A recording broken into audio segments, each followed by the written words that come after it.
For the record, my name is Melanie Brown, spelled M-E-L-A-N-I-E, and Brown, just like the color crayon. I am a tribal citizen of Bristol Bay. My mother connects me to Bristol Bay through Naknek, and I have commercial fished in Bristol Bay since 1979. My great-grandfather, Paul Chacon, passed his site and permit on to me. And now my children are involved in the fishery, and my niece and children represent the 5th generation of commercial fishers. My niece, Emily Taylor, spoke earlier. For the record, I would like to state that I am in support of no action alternative. You said it's number 4 now, right? Or I was originally going to say option 3, but no action is what I would like to get behind today. 3 minutes is a really hard time to testify, but I would like to speak to the importance of Upper Tulare Creek and what I know of it and how it has supported the people, and my concerns around Upper Tulare Creek, even though it is not included in the current mine plan that you're considering.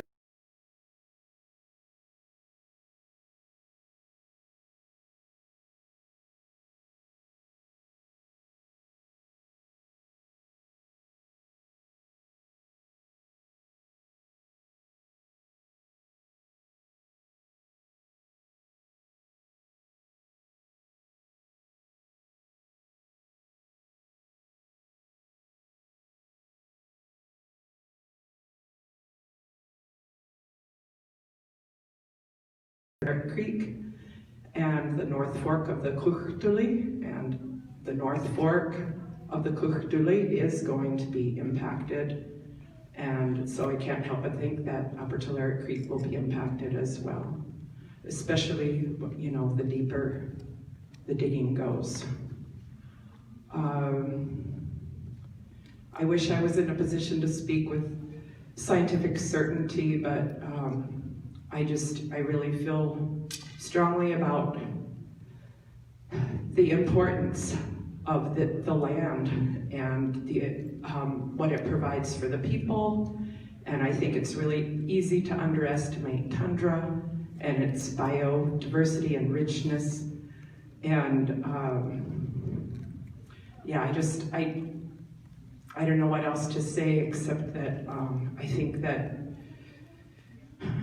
there's a lot more that people need to look to in terms of what they value and what is provided for the people of the land that can't be measured by dollars or stock reports.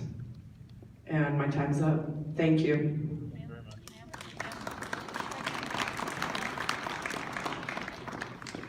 Number 17 with 18 on deck.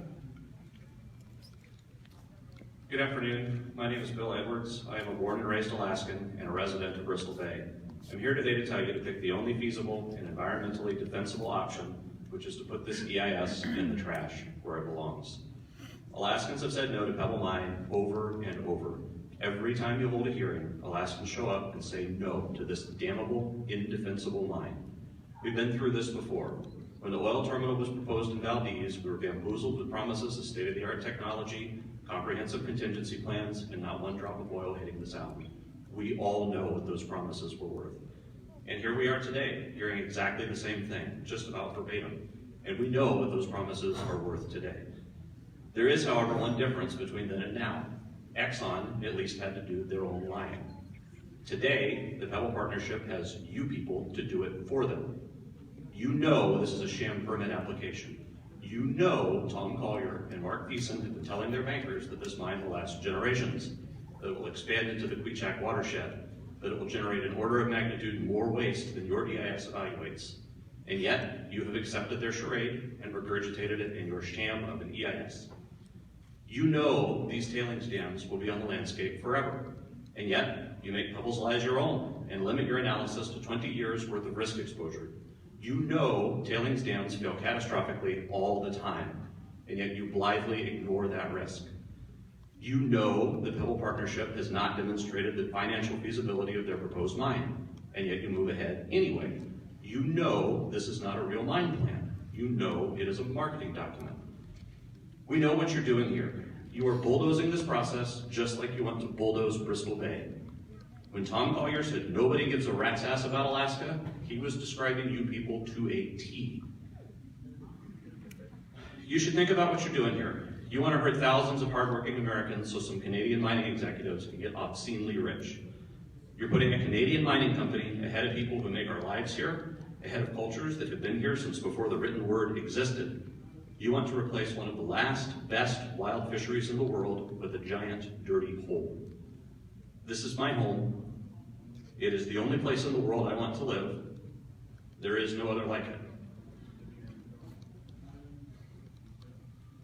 The law says you're supposed to protect it, but you're not. You're trashing it for the benefit of a foreign mining company.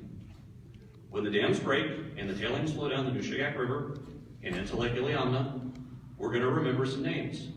We're going to remember David Hobby, and we're going to remember Philip Borden, and we're going to remember Sheila Newman in exactly the same way that we remember the name Joe Hazelwood. Thank you. No action.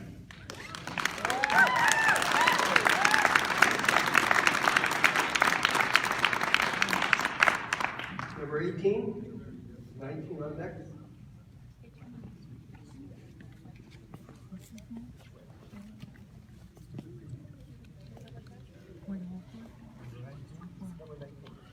Actually, 18 first. Hold on.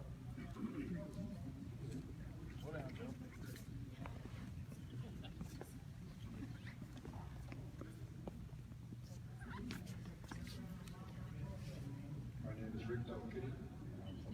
A little closer to the mic. My name is Rick DelKittie. I'm from Non-Dalton, and I'm a member of the Non-Dalton tribe.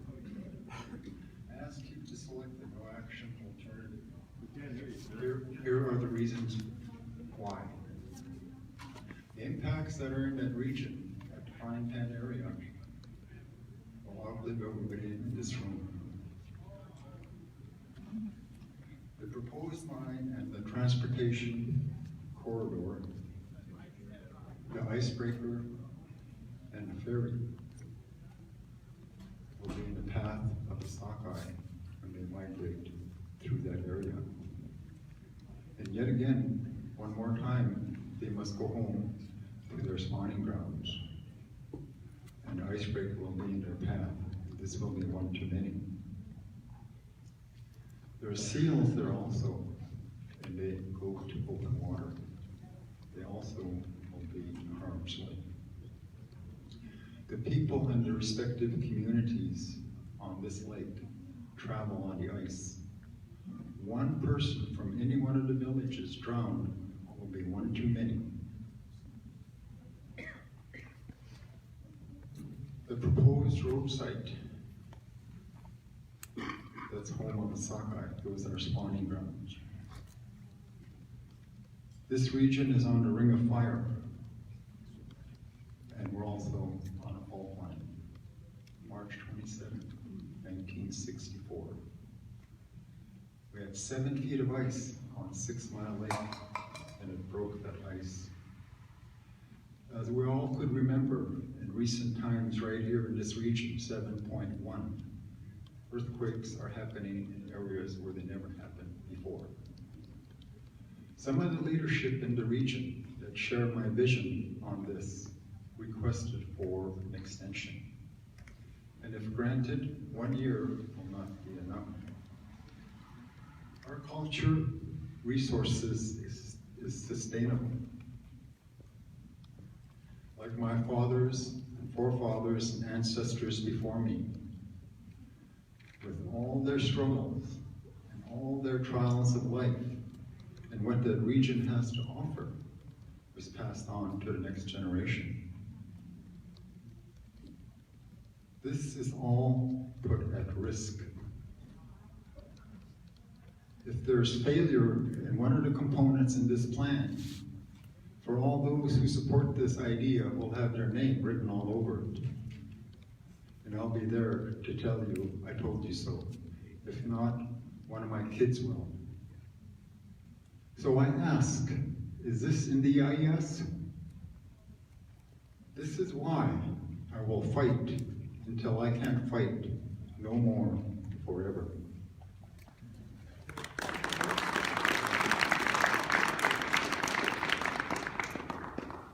Number 19 with 20 on deck.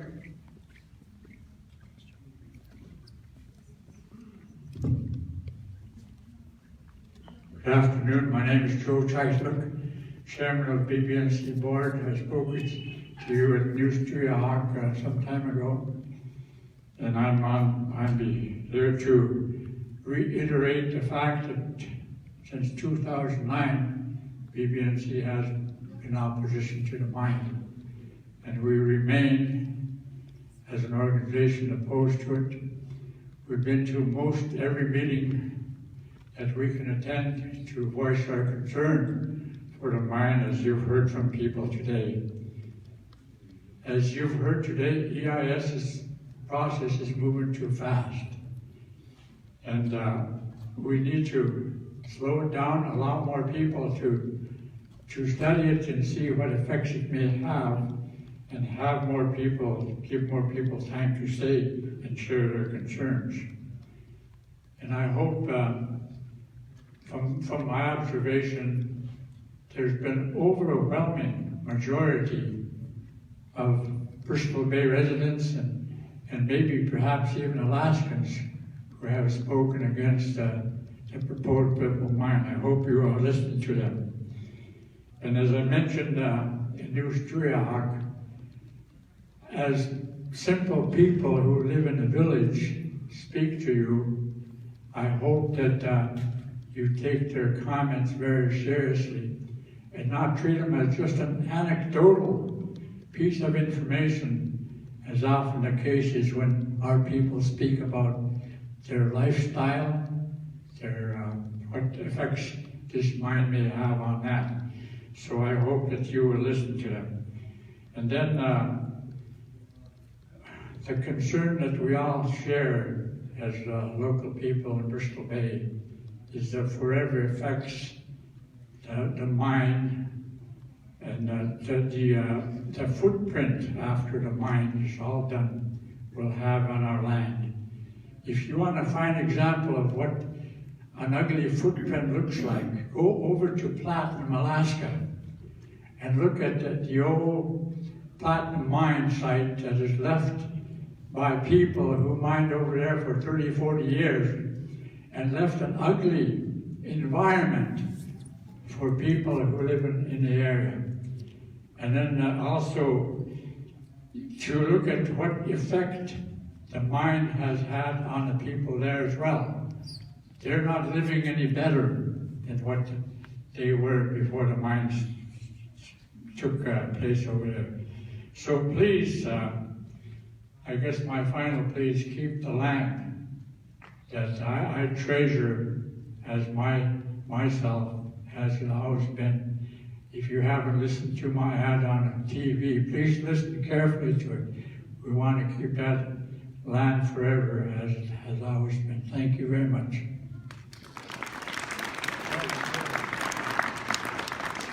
I will be submitting some written material later. Thank you. 20 with 21 on deck.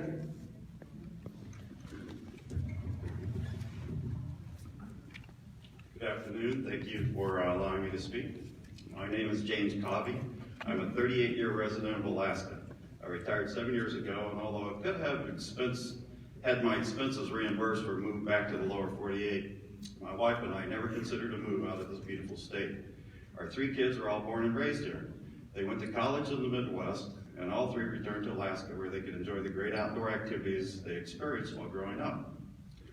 I would like to speak in favor of the Pebble mine development. Alaska could certainly use the economic bump from the many jobs and tax royalty revenue streams created by the mine. I would love for my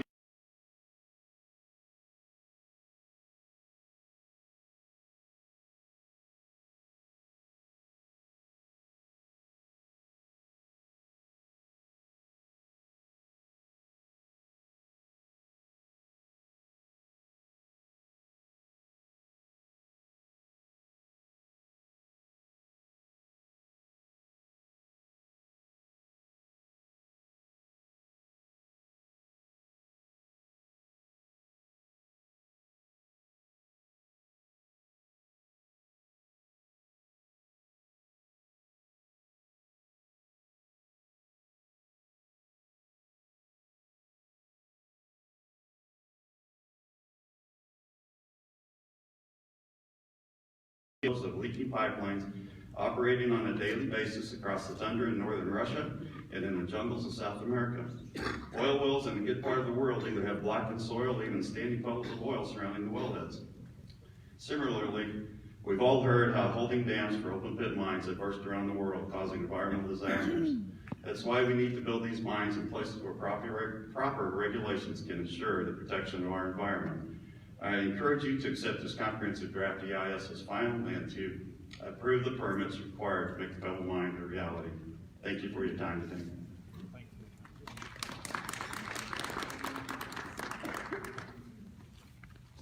21 and 22 on deck.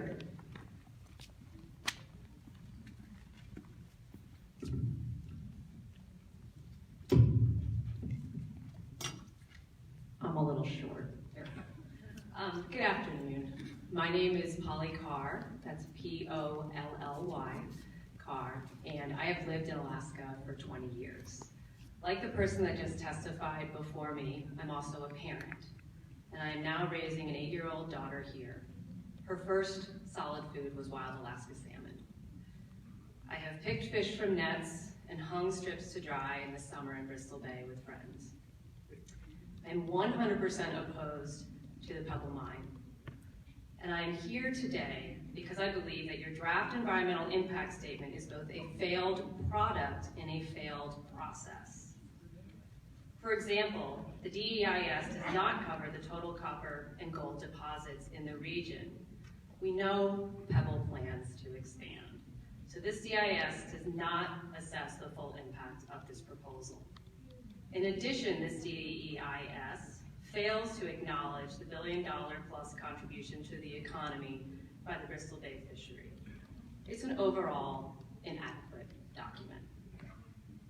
But it also reflects a poor public process. The many Alaskan comments contributed during the scoping period have been ignored, and the permit is advancing despite massive vocal opposition, not just this time around, but all the other times that we've been in these rooms and in these processes talking about this project. This document has not been translated into local languages, and I ask you, how is that fair and thorough? A request for a tribal mental health impact assessment has not been responded to. Why? Public hearings on this proposal have only been held in 7 of the 31 communities impacted in the region. Does that seem adequate? If you are trying to ensure that this project is well planned, well thought out, and safe, and if you are trying to ensure that Alaskan voices are adequately represented in this process, you have failed at your #1 responsibility. For the sake of my daughter and future generations of Alaskans who want to live and work in this state, sustained by a resource that provides significant contribution to our economy and cultures and ways of life, I ask you to choose the no action alternative, and please do not permit this mine. Thank you.